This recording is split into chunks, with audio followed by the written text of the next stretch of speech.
Jésus regagna le mont des Oliviers. Dès le point du jour, il revint au temple et, comme tout le peuple venait à lui, il s'assit et se mit à enseigner.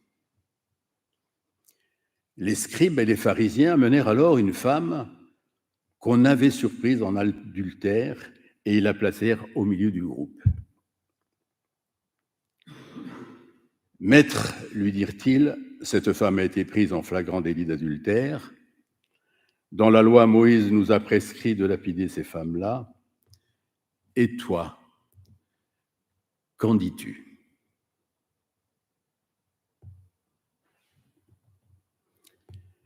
Il parlait ainsi dans l'intention de lui tendre un piège pour avoir de quoi l'accuser. Mais Jésus, se baissant, se mit à tracer du doigt des traits sur le sol.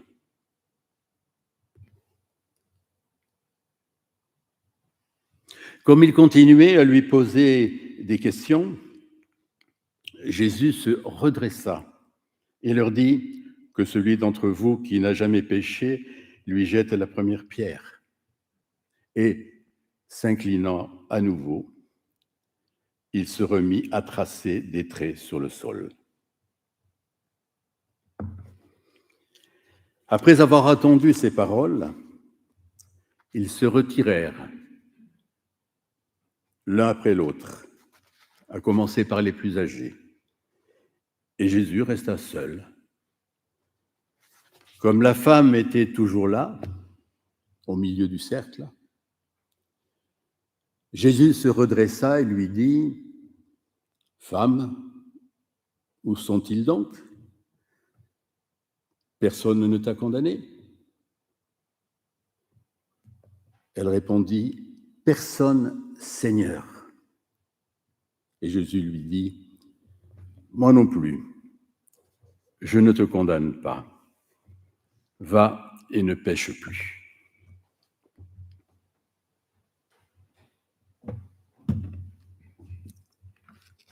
Des silences et des paroles. C'est le titre que je donne à ce message d'aujourd'hui. Je n'ai pas retenu ce chapitre de l'évangile de Jean pour vous parler de l'adultère, pas question de troubler cette période printanière, mais je vous propose de chercher le sens possible des silences et des paroles des acteurs de cette histoire. Ils ont sans doute quelque chose à nous dire de l'ordre de la bonne nouvelle. Les silences. Et d'abord celui de Jésus, qui est le sien dans un premier temps. Pourquoi ce silence ? Est-il une occasion manquée, une compromission, un scandale même ? Pourquoi Jésus n'a pas été plus clair dans la controverse évoquée pour montrer la supériorité de son enseignement dans le temple ? À bien d'autres moments, Jésus n'a pas craint de bousculer l'ordre social, voir ses paroles sur la famille, sur l'accueil des enfants, sur ses relations avec les exclus. Alors pourquoi ici se taire au lieu de dénoncer précisément la condition faite à la femme ? Et puis, ce sont les idoles qui sont réduites au silence, alors que Dieu parle. C'est sa force et son privilège. Et lorsqu'il tarde, le psalmiste, au psaume 83, le rappelle à l'ordre : « Ô Dieu, ne reste pas dans le silence, ne te tais pas, car voici, les ennemis s'agitent. » Enfin, pourquoi se contenter d'une attitude ambiguë qui peut passer pour une excuse au lieu d'annoncer explicitement l'Évangile comme nous y sommes nous-mêmes invités aujourd'hui ? Mais avant de revenir au silence de Jésus, écoutons les autres silences. Le silence de la femme au milieu du groupe est étonnant. On peut imaginer qu'elle s'est d'abord débattue, révoltée, justifiée peut-être, qu'elle a protesté, mais ici, silence total. Pas de protestation, pas de plaidoirie, pas même d'appel à la pitié. Ce silence est celui de la mort. La mort qui s'approche, inéluctable, qu'elle va subir, la mort acceptée, on ne sait pas, qui marque déjà la femme. Ce silence qui déjà l'emprisonne indique bien que ce qui va se passer n'est pas de l'ordre de l'excuse généreuse, ni d'une éthique libérale, mais de l'ordre de la résurrection. Une morte va revenir à la vie. Le silence des scribes et des pharisiens, après la réponse de Jésus à leurs questions accusatrices, est aussi surprenant. Pourtant, ils avaient un argument en béton. Et Jésus n'avait même pas posé la question « qui tue ?» Où est l'homme? En effet, Lévitique 20 et Deutéronome 22 indiquent qu'en cas de flagrant délit d'adultère, c'est l'homme et la femme qui doivent être mis à mort. Et à moins de supposer que ces pharisiens soient tous des grands pécheurs, mais pourquoi après tout?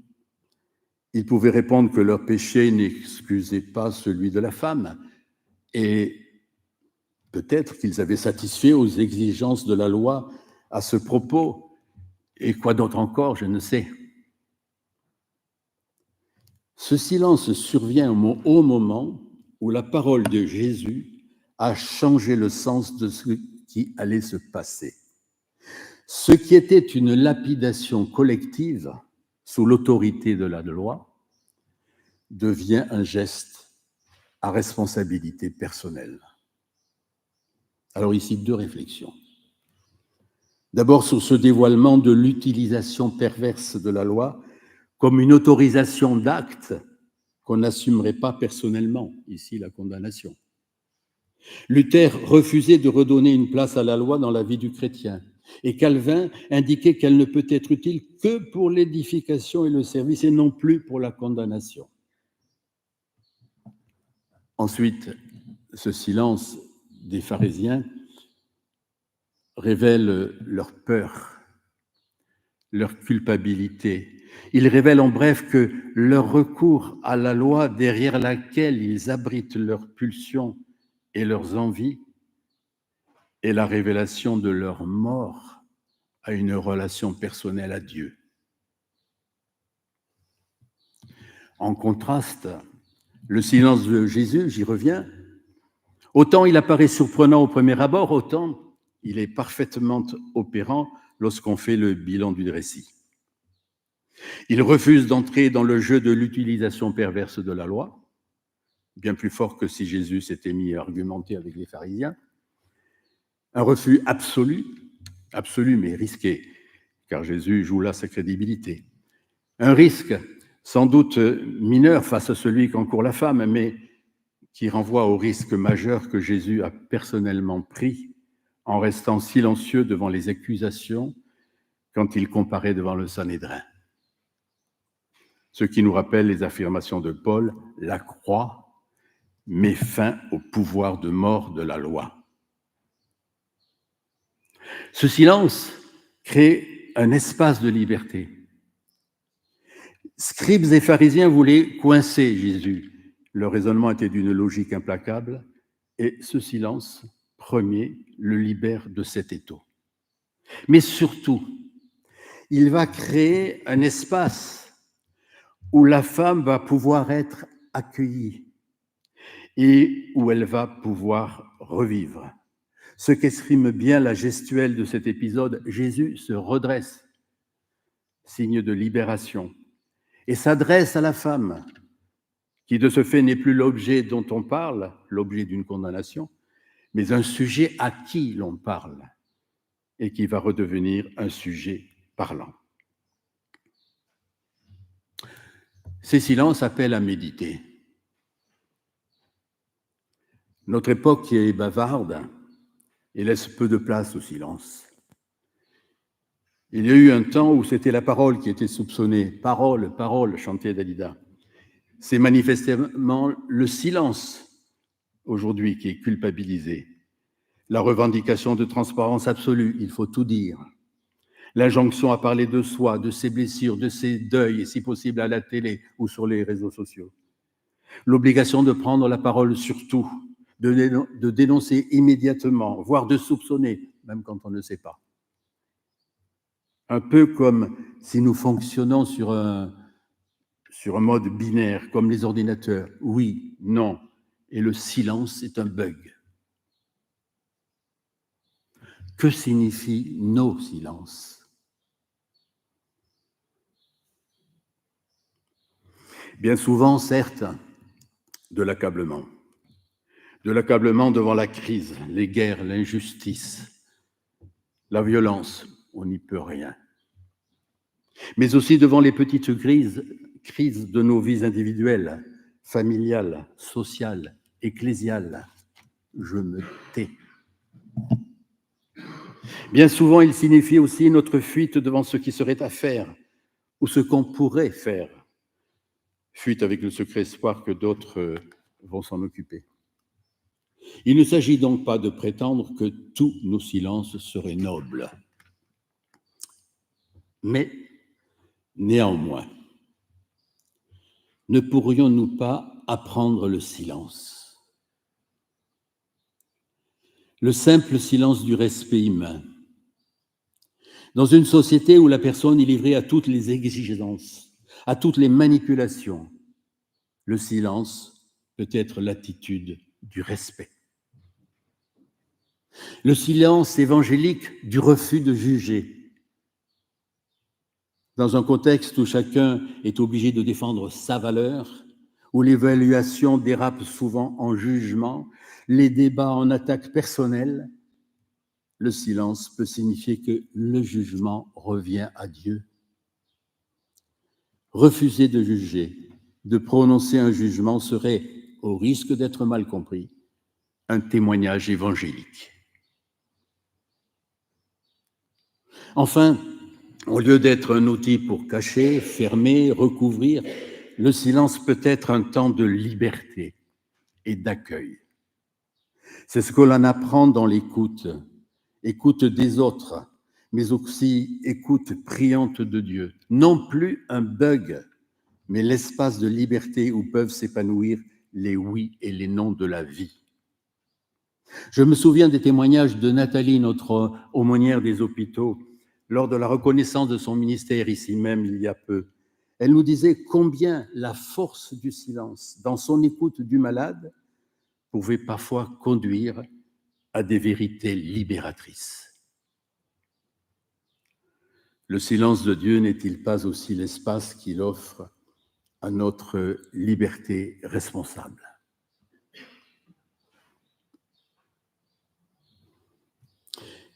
Prolongeons notre appropriation de l'histoire par les paroles après les silences. Je ne te condamne pas, moi non plus, va et ne pêche plus. Je laisse aux théologiens que je ne suis pas le soin de débattre à partir de ces mots de Jésus qui, semble-t-il, ont fait couler beaucoup d'encre. Qui est visé par le moi non plus, et donc qui ne condamne pas les pharisiens, la loi, Dieu. Que signifie le je ne te condamne pas, une absolution, un sursis? Et quelle est la portée du va et ne pêche plus, conditionnel, exhortatif, voire déclaratif? Reprenons plutôt la revue des paroles entendues. La parole des pharisiens. Le discours des pharisiens est d'une logique implacable et d'un machiavélisme imparable. 1, cette femme est prise en flagrant délit d'adultère. 2, dans le cas des flagrants délits d'adultère, la loi prescrit la lapidation. Normalement, on attend le point 3. D'après la loi, cette femme doit être lapidée. Eh bien non. Ce qu'on entend à la place, on a « et toi, qu'en dis-tu » Surprenante, cette question marque un tournant dans la mécanique bien huilée du discours. À la place de la prescription de la loi, il y a une question adressée à la parole de Jésus. À la place de la femme, il y a Jésus. Le piège est donc parfaitement tendu, avec une logique sous-entendue parfaitement audible. Vas-tu prétendre que ta parole prend la place de la loi ? Dans ce cas, c'est toi qui es en infraction à la loi, et c'est donc toi qui prends la place de la femme pour être lapidée. Avec cette analyse, on se rend compte que ce discours est parfaitement fermé. contrairement à son apparence qui affecte l'ouverture. Qu'en dis-tu ? Il n'offre aucun choix, aucune sortie que celle qui est prévue et voulue. Et il est aussi parfaitement caché, on affecte de parler de la femme, mais en fait, c'est de Jésus qu'il s'agit. On retrouve bien dans le discours des pharisiens l'écho de leur décision déjà prise de faire arrêter Jésus, comme rappelé tout à l'heure. En suivant cette lecture, on peut alors comprendre une autre dimension de l'attitude de Jésus qui se tait, c'est en fait que c'est lui l'accusé. Et déjà, comme devant le Sanhédrin, il se tait. Alors ici, deux questionnements. Est-ce que nous ne fonctionnons pas très souvent, moi le premier certainement, sur le mode de ce discours fermé et camouflé, quand en apparence nous discourons de choses et d'autres, théologie, vie de l'Église, spirituellement ou matériellement, vie familiale, quel est le vrai sens de notre discours ? Qu'est-ce que nous voulons vraiment ? Qui est le vrai accusé ? On sait que dans beaucoup de nos conflits, c'est cette mécanique qu'il faut dénouer pour que les vrais enjeux soient clarifiés et que soit retrouvé un espace de parole libre. Est-ce que le vrai accusé dans beaucoup de nos discours justificatifs ou accusateurs n'est pas Dieu lui-même, le Dieu révélé en Jésus-Christ ? Kierkegaard disait que la parole humaine est tellement marquée par le péché que dès que l'homme dit « je », c'est pour se séparer de Dieu, pour s'opposer à Dieu, cette séparation qui est le péché originel, par lequel il faut bien passer si l'on veut découvrir son identité. Les paroles de Jésus, en contraste avec celles des pharisiens, éclairent la situation d'un jour nouveau et ouvrent un espace de liberté et de création possible. Triple parole aux pharisiens. Que celui d'entre vous qui n'a jamais péché lui jette la première pierre. Jésus dessert l'étau du discours fermé en révélant que derrière sa logique légale, il y a des personnes. Chacun d'eux qui sont là avec leurs prétentions à l'honorabilité, à la justice, à la morale. Coup de projecteur tellement violent que les accusateurs n'y résistent pas. Coup de projecteur tellement actif qu'il change radicalement la situation. À la femme.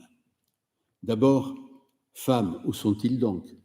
Personne ne t'a condamné ? Nouveau coup de projecteur qui révèle une autre vérité de la situation. La personne qui est véritablement importante dans cette histoire, c'est la femme.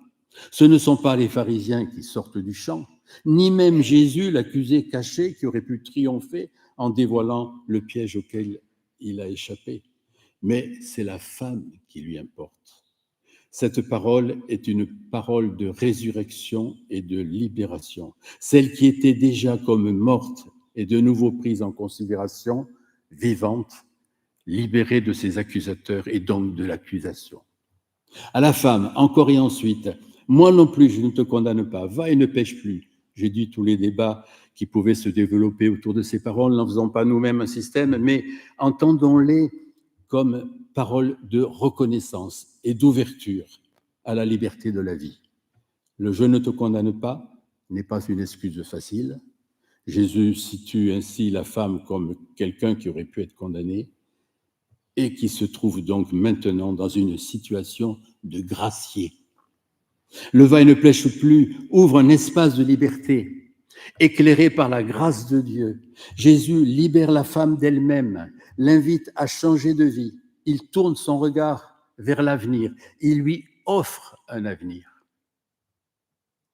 La parole de la femme, enfin, pour terminer, personne, Seigneur. Deux mots en réponse à la parole qui constatait sa libération de ses accusateurs. Deux mots qui esquissent sa situation nouvelle. Personne. Elle n'est plus dépendante. Seigneur, une nouvelle confessante qui découvre un vis-à-vis qui lui révèle sa liberté.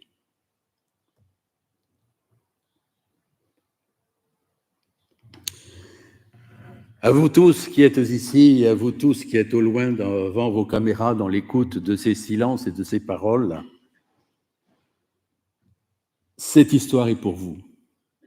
Elle est pour nous tous. Mon frère et ma sœur en Christ, tu n'es pas ton péché, tu n'es pas ton passé, tu ne te confonds pas avec tes actes. Mon frère et ma sœur en Christ, avec Jésus, un chemin s'ouvre devant toi, qui te libère de toi-même. Ne nous enfermons pas ou plus dans notre passé et dans nos actes, et n'enfermons plus les autres, mais entrons avec Jésus dans une vie nouvelle. Oui, en Jésus-Christ, Dieu nous a rejoints. Il marche avec nous, il nous libère de tout ce qui nous pèse dans notre vie. Amen.